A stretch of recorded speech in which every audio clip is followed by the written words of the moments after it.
नमस्कार, आप देख रहे हैं न्यूज 18 राजस्थान। आपके साथ मैं हूं अभिषेक। आज दांडी मार्च की 51वीं वर्षगांठ है।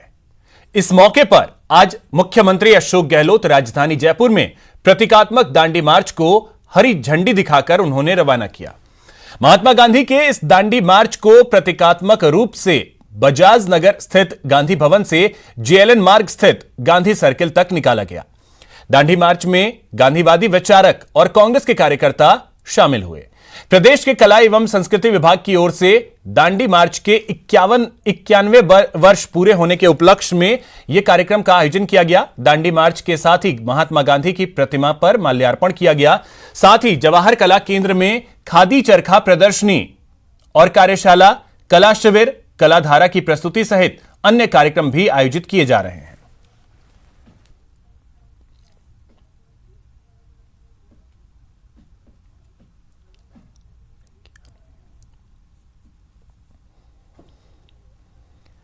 तो राजधानी जयपुर में जो कार्यक्रम का आयोजन किया गया, 3 तस्वीरों के जरिए उस पूरे कार्यक्रम को आप समझ सकते हैं। बापू की याद आई। मुख्यमंत्री अशोक गहलोत दांडी मार्च में शामिल हुए। प्रतीकात्मक दांडी मार्च और दांडी रथ को हरी झंडी दिखाकर रवाना किया मुख्यमंत्री अशोक गहलोत ने। बात में नहीं खड़ा बोल रहा हूँ, ये हकीकत है।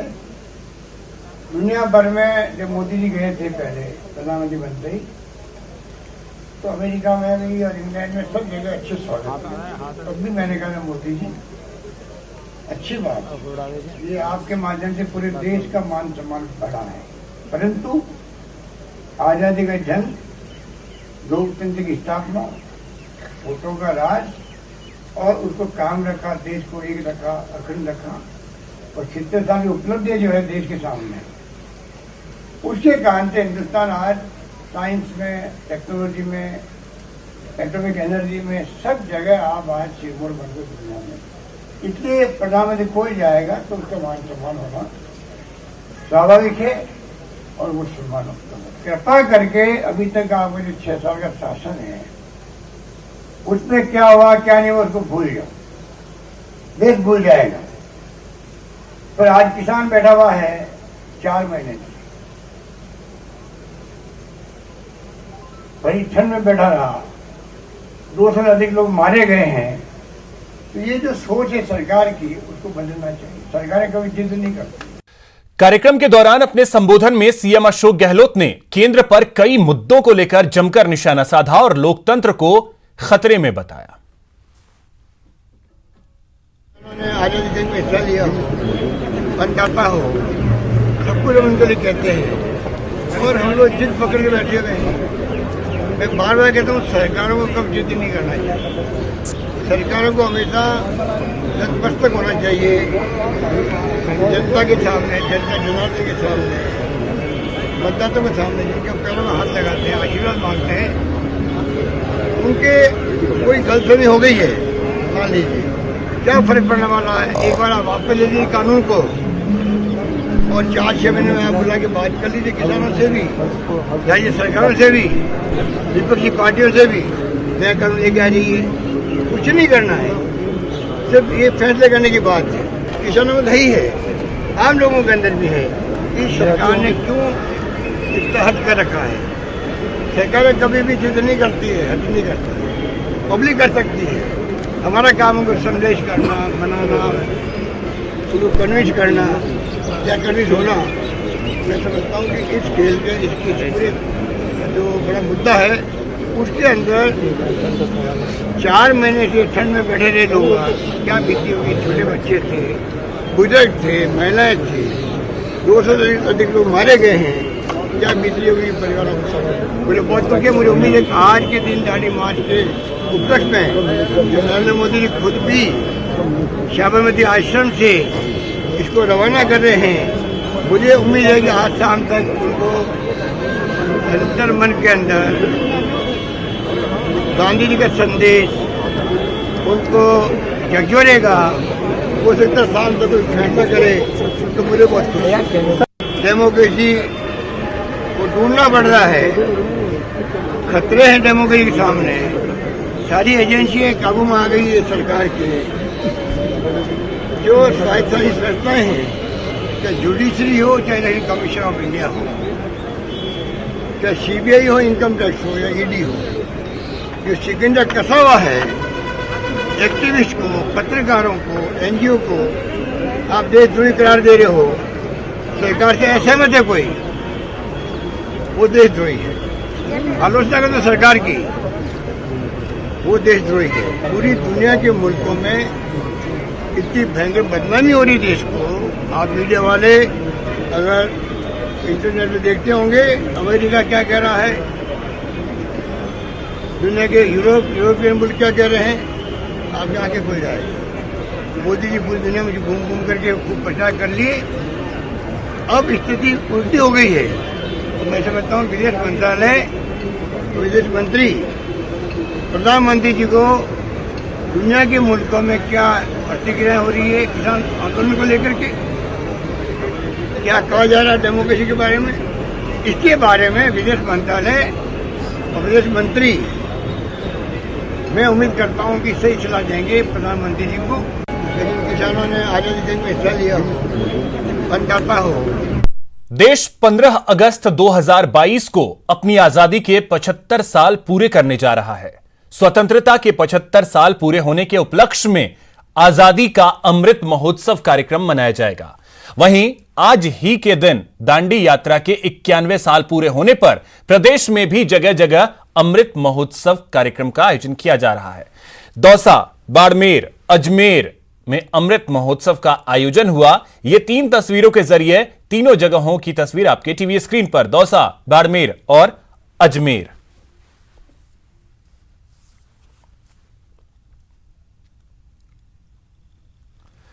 वहीं प्रदेश के कई और जिलों की तस्वीरें भी आपको दिखाते हैं, जिसमें बूंदी, करौली, जोधपुर, डूंगरपुर, श्रीगंगानगर और भीलवाड़ा की ये तस्वीरें हैं।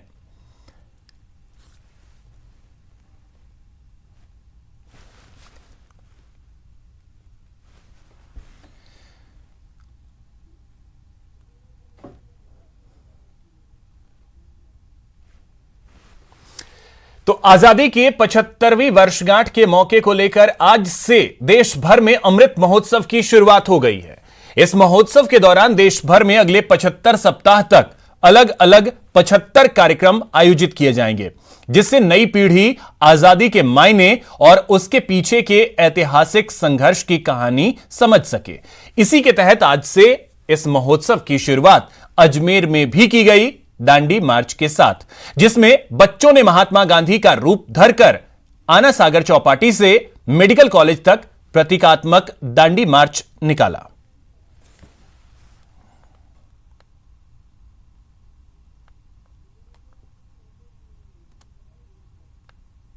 आज़ादी का अमृत महोत्सव 75वीं वर्षगांठ आज़ादी की, उससे 75 सप्ताह पहले आज के दिन से 12 मार्च से जो शुरुआत हो रही है इसकी आज़ादी का अमृत महोत्सव की, दांडी मार्च की भी एनिवर्सरी है। उसी के उपलक्ष्य में एक सिंबॉलिक दांडी यात्रा यहाँ से निकाली जा रही है और 75वीं वर्षगांठ में 75 ऐसे समारोह लगातार 75 सप्ताह तक चलते रहेंगे, जिसमें आज़ादी का अमृत महोत्सव लगातार मनाया जाएगा। दांडी मार्च का 91वां वर्ष है, वो पूरे देश के अंदर अमृत महोत्सव मनाया जा रहा है और ये प्रतीकात्मक दांडी मार्च की यात्रा यहाँ भी प्रारंभ होगी और यहाँ से हम जवाहरलाल नेहरू की मूर्ति तक जाएंगे, पंडित जी की, जवाहरलाल जी की, और वहाँ जाकर के हम संगोष्ठी है और ये कार्यक्रम पूरे साल चलेगा।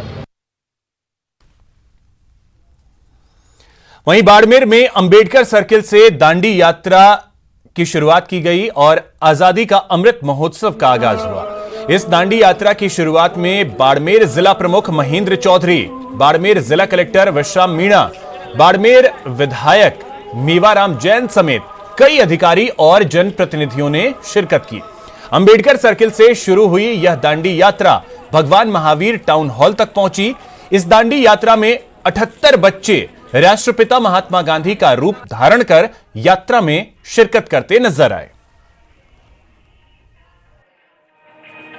दांडी मार्च महात्मा गांधी जी के उपलक्ष्य के अंदर हम ये मनाते आ रहे हैं और ये दांडी मार्च 11 मार्च 1930 से लेकर 6 अप्रैल तक चला रहा और ये साबरमती से लेकर दांडी गांव तक ये चला रहा। आज ये जो दांडी यात्रा प्रतीकात्मक रूप से जो आयोजन चौटन चौराहे से लेकर के और महावीर टाउन के दांडी यात्रा स्थल तक जो की गई है, वो सारे युवाओं में, सभी देशवासियों में, सभी नागरिकों में ये संदेश देने के लिए कि किस तरीके से हमारे महापुरुषों ने आज़ादी की लड़ाई लड़ी, किन कैसे कैसे कानूनों को तोड़ करके, जो एक तरीके से मतलब कड़े कानून, काले कानून थे जो हमारे देशवासियों पर उस समय लागू किए थे, थोपे गए थे, उन कानूनों का बहिष्कार करके और जो अंग्रेज़ों की जो सत्ता थी उसको चुनौती देने के लिए ये प्रयास किया गया।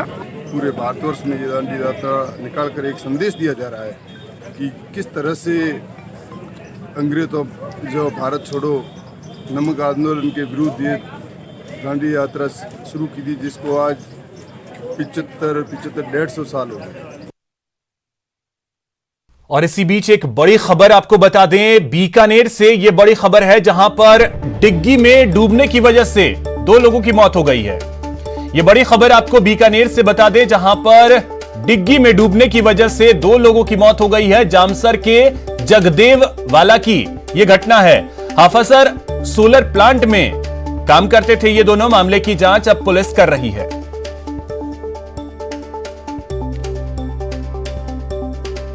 सतवीर हमारे सहयोगी बीकानेर से अधिक जानकारी के साथ जुड़ गए। सतवीर, क्या जानकारी है, यह हादसा कैसे हुआ?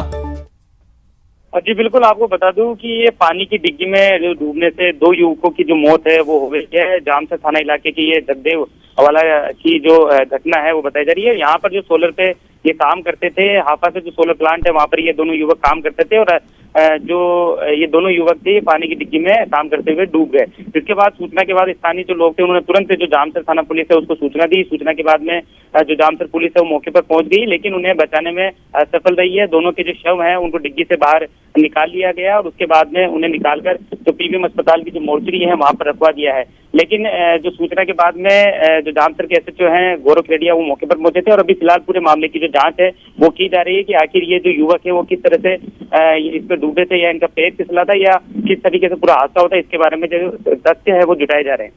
बहुत शुक्रिया सतवीर आपका तमाम जानकारी के लिए।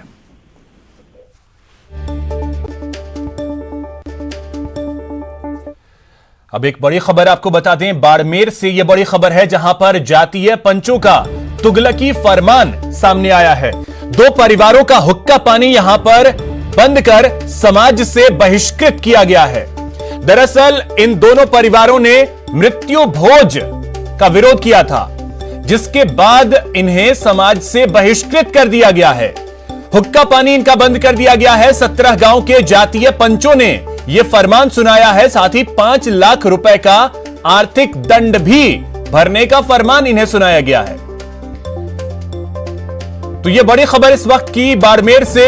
आपको बता दें कि बाड़मेर के मालियों की ढाणी इलाके का यह मामला है। 2 परिवारों की गलती सिर्फ इतनी सी है कि इस परिवार ने घर के एक सदस्य की मौत पर मृत्यु भोज देने से मना कर दिया था। इसके बाद 17 गांव के पंचों ने गांव के 2 परिवारों के खिलाफ यह फरमान जारी कर दिया। मृत्यु भोज की मनाही पर 5 लाख रुपए का अर्थदंड भी इन पर लगाया गया है। जो मृत्यु भोज हो रहा था इधर, और मृत्यु भोज की हमने तो शिकायत की नहीं, वैसे भी शिकायत हमारे ऊपर आरोप लगाया उसने और आरोप लगा के हमारे को समाज से बहिष्कार कर दिया और 5 लाख का बोला कि जुर्माना है आपके ऊपर, कहाँ भी जाओगे नहीं। उन्होंने हुक्का पानी बंद कर दिया। मिजोराम ने, अंद्राराम ने, एक वर्जोंगराम समाज से बाहर कर दिया, जिसकी उन्होंने शिकायत की, जिस पर पुलिस और प्रशासन ने जाके उनको कानून कराया, मृत्यु भोज रुकवाया। इस वजह से जो समाज के पंच हैं उन्होंने उनको जुर्माना लगाते हुए और उनको समाज से बहिष्कृत कर दिया। हमने इस मामले में प्रकरण दर्ज किया है 2 दिन पूर्व और अभी उसकी तफ्तीश की जा रही है और जो भी आगे तफ्तीश में करके आएंगे उस आधार पर कार्रवाई होगी। तो इसी खबर पे अधिक जानकारी के साथ हमारे सहयोगी प्रेमदान देथा बाड़मेर से हमारे साथ जुड़ गए हैं। प्रेमदान, 2 परिवारों को समाज से बहिष्कृत किया गया है। अपडेट इस मामले में आपके पास क्या है, क्योंकि मामला दर्ज किया गया था तो कुछ कार्रवाई हो पाई है अभी? देखिए अभिषेक, बताना चाहूंगा कि पूरा ये मामला अपने आप में मृत्यु भोज से जुड़ा हुआ है, जिसमें पड़ोस में किसी महिला की डेथ के बाद में इस परिवार ने मृत्यु भोज का विरोध किया था, जिसके बाद में 17 गांवों के पंचों ने एकत्रित होके इन परिवार को समाज से बहिष्कृत कर दिया। साथ ही इनके ऊपर 5 लाख का अर्थदंड भी लगाया है और इसके साथ में इनके ऊपर ये भी आरोप है, दंड लगाया गया है कि कोई भी गांव का व्यक्ति इनको न तो अनाज देगा, नहीं किसी के घर में प्रवेश करने देंगे। तो इस मामले को लेके इस पीड़ित परिवार ने मामला दर्ज कराया है। 17 गांव के करीब 63 जो पंच है उनके खिलाफ ये पूरा मामला दर्ज हुआ है। पुलिस ने इस मामले को दर्ज कर अब जांच शुरू कर दी है। हालांकि विडंबना ये है कि देश में जब देश एक तरफ प्रगति के पथ पर आगे बढ़ रहा है तो वहीं दूसरी तरफ रूढ़िवादिता इस कदर बढ़ी हुई कि मृत्यु भोज का विरोध करने वाले लोगों के खिलाफ इस तरीके का फरमान सुनाया गया है। और उसमें भी कई लोग पढ़े लिखे भी लोग थे, जो 17 गांवों के जो पंच थे। और इसमें सबसे बड़ी बात यह कि किसी पढ़े लिखे परिवार में एक महिला की मौत के बाद में इन लोगों ने मृत्यु भोज होने पर विरोध दर्ज कराया था। उसी का खामियाजा इसको भुगतना पड़ रहा है कि इनका घर से बाहर निकलना अब दुर्भर हो गया है। जी चलिए, बहुत शुक्रिया प्रेमदान आपका तमाम जानकारी के लिए। तो पुलिस जो है मामले की अब जांच कर रही है।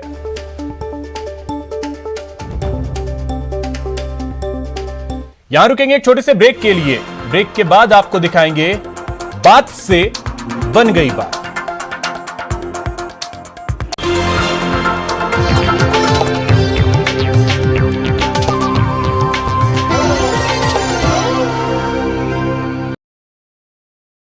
एयरटेल के चैनल नंबर 318 पर कोरोना की हर खबर देखते रहिए न्यूज़ 18 इंडिया पर। भैया राम राम, नमस्कार। ना जाना कुछ बता रहे हैं, कुछ चेता रहे हैं। आपने लॉकडाउन के दौरान देखा कि हम क्या कर रहे हैं। कोरोना काल में लोग एक दूसरे को समझा रहे हैं, बड़े बड़े लोग वीडियो बना रहे हैं। आप गाना जानते हैं तो गाइए या फिर अपना हुनर दिखाइए, वीडियो बनाइए और हम तक पहुंचाइए और घर बैठे बनिए स्टार।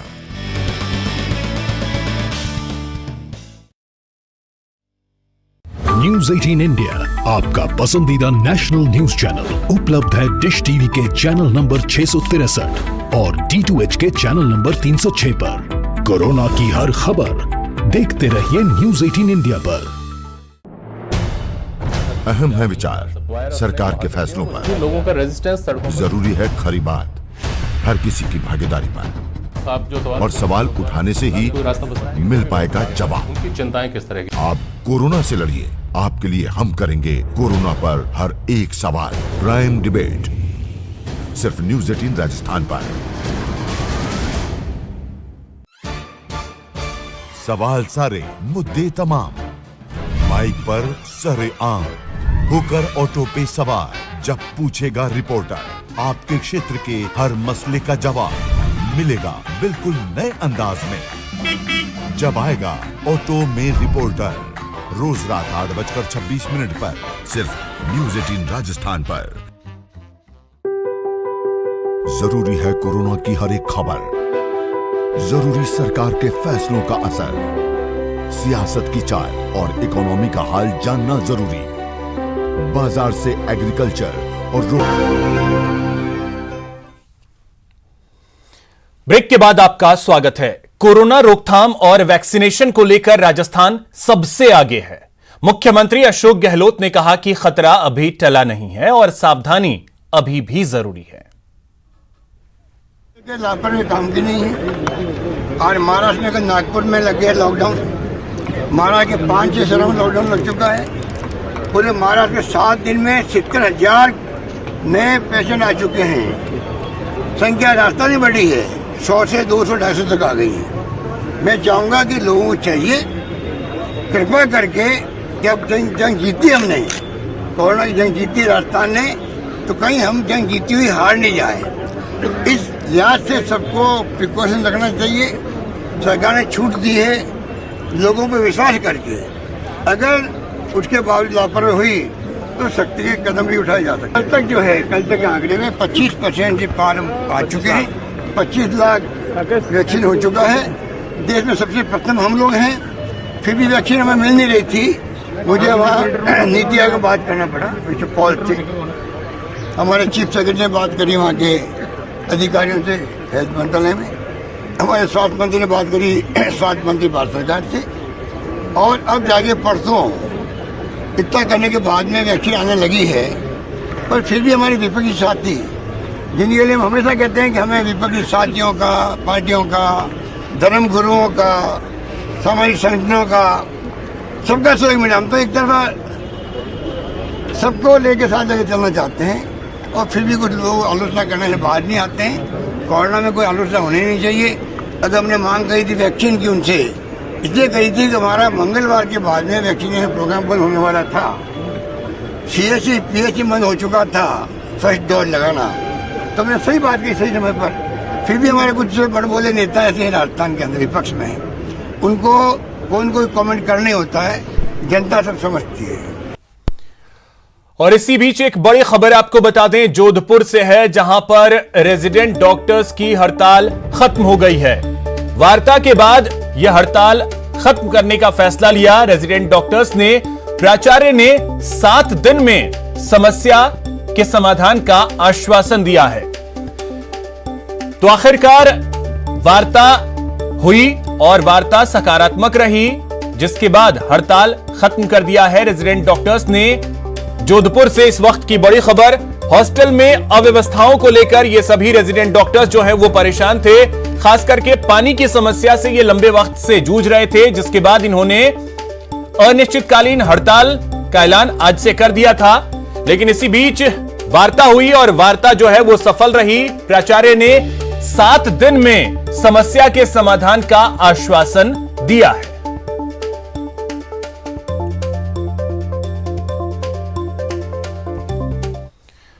बीजेपी की ओर से प्रदेश सरकार के खिलाफ हल्ला बोल कार्यक्रम का आयोजन किया जा रहा है। इस कार्यक्रम के तहत बीजेपी कार्यकर्ता कलेक्ट्रेट पर विरोध प्रदर्शन कर रहे हैं और ज्ञापन सौंप रहे हैं। तस्वीरें 3 जगहों की हैं, उदयपुर, दौसा, बीकानेर। कार्यकर्ताओं ने यहां पर जमकर विरोध प्रदर्शन किया और ज्ञापन सौंपा गया कार्यकर्ताओं के द्वारा। तस्वीरें दौसा की आप देख सकते हैं, ज्ञापन सौंपते हुए बीजेपी के कार्यकर्ता। उदयपुर की तस्वीरें और बीकानेर में भी बीजेपी ने हल्ला बोला।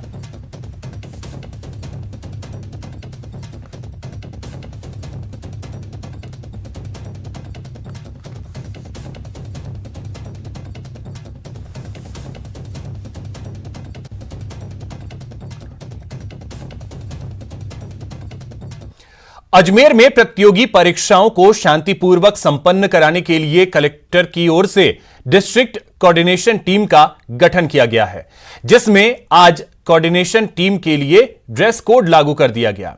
अब यह टीम नए ड्रेस कोड के साथ काम करेगी। डिस्ट्रिक्ट कोऑर्डिनेशन टीम का काम राजस्थान लोक सेवा आयोग, अधीनस्थ सेवा चयन बोर्ड समेत कई संस्था की प्रतियोगी परीक्षाओं के दौरान सेंटर पर परीक्षा सामग्री पहुंचाने समेत कई काम में मदद करना होगा। इस टीम के गठन से प्रतियोगी परीक्षाओं में संस्थाओं की परेशानी काफी हद तक दूर हुई है।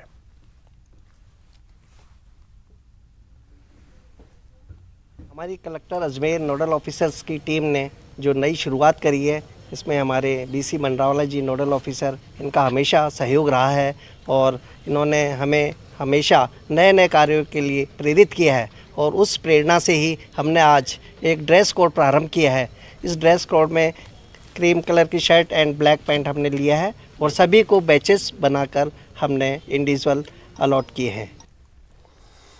बीजेपी ने आज प्रदेश सरकार के खिलाफ हल्ला बोल कार्यक्रम शुरू किया है। इस कार्यक्रम के तहत दौसा कलेक्ट्रेट के बाहर बीजेपी जिलाध्यक्ष रतन तिवाड़ी के नेतृत्व में बीजेपी कार्यकर्ता जमा हुए और प्रदेश सरकार के खिलाफ जमकर नारेबाजी की। इसके बाद SDM को राज्यपाल के नाम ज्ञापन सौंपा गया। इस दौरान भाजपा कार्यकर्ताओं ने प्रदेश सरकार पर चुनावी वादों को पूरा नहीं करने का आरोप लगाया है।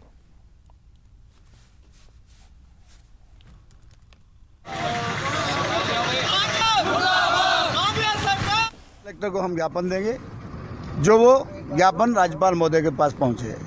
सरकार की मांग कोई नहीं है, हमारा विरोध है भारतीय जनता पार्टी का। इन्होंने चुनाव से पहले जो वादे किए, इनके मैनिफेस्टो में जो इनकी जनता के लिए जो सुविधाएं देने की इन्होंने कहा था, उन पे खरे नहीं उतर रहे हैं। आज राजस्थान की जनता अपने आप को ठगा सा महसूस कर रही है। सरकार अपनी सत्ता को कायम रखने के लिए पूरा ध्यान इन्होंने अपने ऊपर लगा दिया और ना ही ये बेरोजगारों को भत्ता देने में सफल रही। आज स्थिति यह है कि सरकार अगर वैकेंसी निकालती है तो एग्जाम नहीं होती, अगर एग्जाम होती है तो रिजल्ट नहीं आता, तो युवा वर्ग बहुत ही ऊहापोह की स्थिति में है। इस समय जो हमने ये कार्यक्रम रखा है, ये जो राजस्थान सरकार कांग्रेस सरकार है, इनकी विफलताओं के, इनकी नीतियों के खिलाफ हमने ये अल्लाह बोल कार्यक्रम रखा है। वहीं बीकानेर में कांग्रेस सरकार की नीतियों के खिलाफ बीजेपी ने मोर्चा खोल दिया। अपने हल्ला बोल कार्यक्रम के तहत रतन बिहारी पार्क पर बीजेपी कार्यकर्ता इकट्ठा हुए, जहां से कलेक्ट्रेट तक रैली निकाली गई और कलेक्ट्रेट पर पहुंचकर विरोध प्रदर्शन किया गया। शहर अध्यक्ष अखिलेश प्रताप सिंह मौके पर मौजूद रहे, साथ ही पूर्व शहर अध्यक्ष सत्य प्रकाश आचार्य भी पहुंचे। वहीं उदयपुर में भी कांग्रेस सरकार की विफलताओं को लेकर बीजेपी ने हल्ला बोला। प्रदेश नेतृत्व के आह्वान पर 3 दिवसीय हल्ला बोल कार्यक्रम के तहत जिला कलेक्ट्रेट के बाहर शहर बीजेपी ने प्रदर्शन किया। इस दौरान सैकड़ों भाजपा कार्यकर्ताओं ने सरकार की विफलताएं जनता के तक पहुंचाने की कोशिश की। कार्यक्रम में शहर जिलाध्यक्ष रविंद्र श्रीमाली सहित बीजेपी जिला कार्यकारिणी और अन्य पदाधिकारी मौजूद रहे। की वादा खिलाफी और सरकार की विफलताओं को लेकर आज हल्ला बोल कार्यक्रम के तहत यह प्रदर्शन धरना आयोजित किया है, जिसमें शहर जिला भारतीय जनता पार्टी द्वारा जिला कलेक्टर के माध्यम से राजस्थान के माननीय राज्यपाल को हम ज्ञापन दे रहे हैं। और जिस प्रकार से इस कांग्रेस शासनकाल के अंदर विभिन्न मोर्चों पर जो सरकार विफल हुई है। यहां रुकेंगे एक छोटे से ब्रेक के लिए। ब्रेक के बाद आपको दिखाएंगे चोरों को शराब पसंद है।